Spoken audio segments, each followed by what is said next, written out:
Duke. All right, we're back. Had a little bit of interruption with the camera, and then some buffalo there, so that was kind of cool.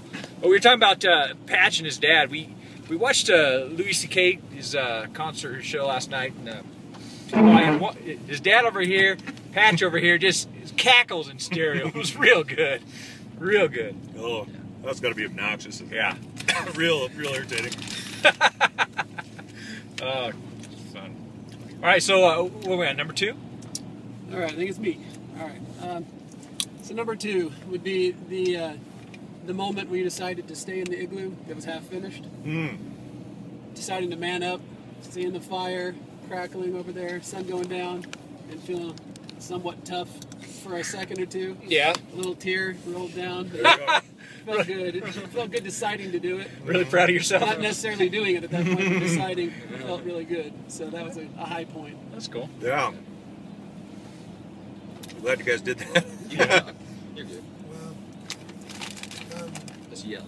Shout. Ryan took mine. So I got the same one he asked for. It's like your battleship. So ditto. That's number 2? Ditto. Same number 2? Yeah. That's fine. It happened. We share number 2s. All right, my number 1. Carl's is number 2. My number 1 was just the whole ice fishing experience. Damn you. You know, Joel and I got there. We dug the hole, which was awesome. We had this huge, big old corkscrew auger. Dug a little bit of snow at it. Was kind of surprising is we dug about 3 foot of snow. Then there was about a foot of water. Yeah, that and was then weird. then it was the ice. I expected to go snow, ice, then water. Sure. But I think what we decided was there was a creek that's kind of flooding the top over the top of the ice. But yeah, just crank that crank that hole. It was a lot more harder work than we thought. Was so, altitude. I tried to dig a hole later, and I kept thinking you guys were just messing with me. How far you had to put the auger into the ice? Oh yeah, it was like 4 foot of ice. 4 feet thick, probably. Yeah. So we got this hole, got the poles in there, and then once we finally caught a fish, and maybe I don't know. I'll tell it for Joel since he can't talk. But when Joel gets the fish up. That was my number 1. Oh, I'm gonna sink your battleship. Gets the fish up, comes off. And I was so super excited. It was huge. It was pretty big for a trout. I was super excited, and even though it's like 0 or colder, It was cold. ripped my gloves off. I'm fishing around for the fish. It's swimming in the water that's above the ice. I tried to grab it a couple times. It slips out. It tries to go down the hole and doesn't like that. Comes back up, and I finally grab it, get a hold of it, throw it out. Oh, that was awesome. Then I caught a couple. You just threw it out on the snow? Throw it out in the snow. Ken would just let his poor fish just suffer.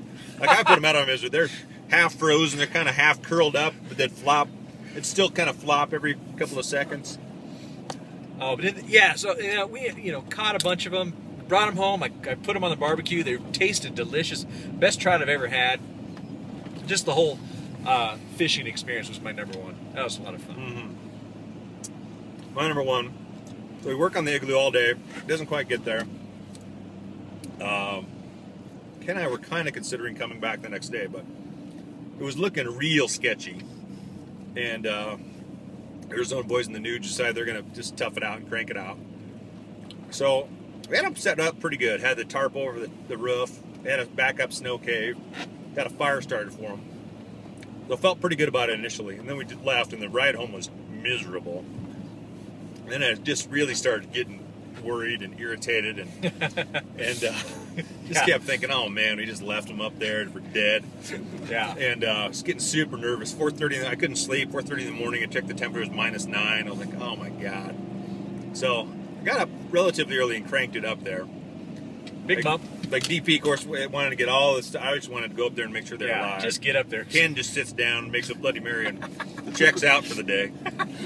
But it was a gorgeous day, totally blue skies, and we come across. You got to come across this lake to where we set up the camp.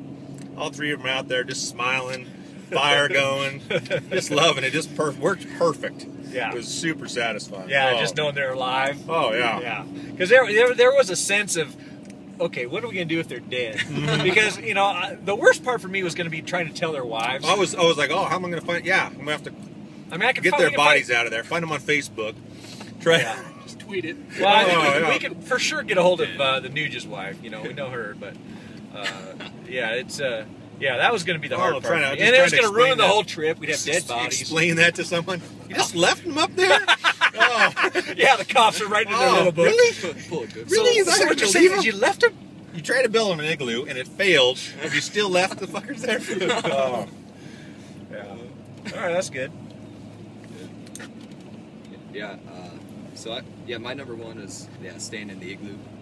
So that was great. It was a little scary when as soon as you guys were like, all right, we're gonna take off and see the snowmobiles go away and just Just the quiet. disappearing, and then we're sitting there realizing, oh yeah, it's getting dark and we have to hurry up and fix this igloo and try to make it habitable for the night. And, yeah, that was a little scary, but it was really satisfying once we slept all night, woke up at 7:30 in the morning, and just like, oh yeah, comfortable, and really feeling good about ourselves after that. So Yeah, Oh, that's that was- cool. Yeah, an Really accomplishment good. for sure.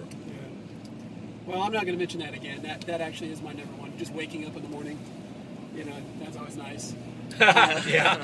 But then I'll talk about something different. Just talking business with Eric. We came up with a new business this weekend, and we're gonna be millionaires, maybe billionaires. Big bump. So stay tuned. oh yeah, Oh, nice. big time. I'm gonna zip my Huge. lips. No more. All right. All right, cool. That's fun. Joel, I kind of sunk your battleship. Anything to add to the Yeah. fishing? No, not really. I mean, it was kind of cool learning how to gut the fish. I Oh. like that. Oh, you're doing like a pro. And that also kind of was like a tilt, because my hands are so cold. Oh, they Oh, They're yeah. still numb. Well, we bare hands trying to cut up this solid fish. Yeah, well, Joel got Oh. he got the first one. I was kind of thinking we should probably gut it because it's going to freeze solid and it's going to be impossible to clean.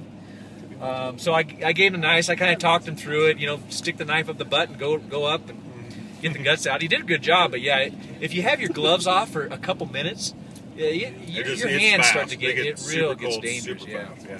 Yeah. So Yeah. all right, well, Bad beats? yeah, let's do bad beats. We'll do that on another video. All right. But we'll check out on this one. Act like you've been there. Oh, Tasty licks. just turn it out. Ronnie James Dio. Oh.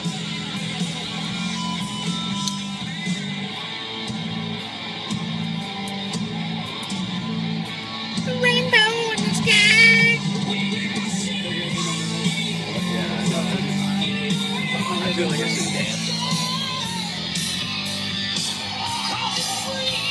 Vistas for days.